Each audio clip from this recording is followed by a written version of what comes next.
Отричаш се от сатаната и от всичките му дела, и от всичките му ангели, от всичкото му служение. Отричам се. Съчета ли се с Христа? Съчетах се. В таинството кръщение човек умира за греховния живот, духовно се възражда и влиза в Божието семейство.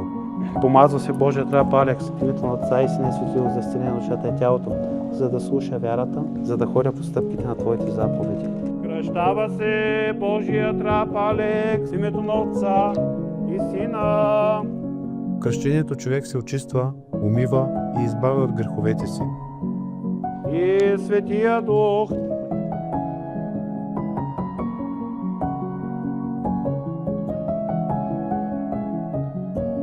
Печат дара Духа Святаго, амин. Печат дара Духа Святаго, амин. Дара Духа Святаго, амин.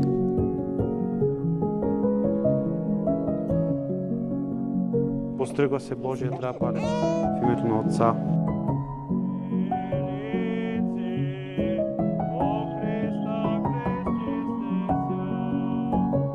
Един от най-важните хора в този ден е възприемникът или така казано кръстника. Той става духовен родител.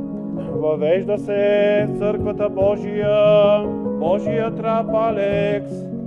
Пожелавам на новокръстения Алекс да крепне и да израства във вяра и да се уповава първо на Бог, за да придобие душевен мир и християнски добродетели, а именно вярата, надеждата и любовта,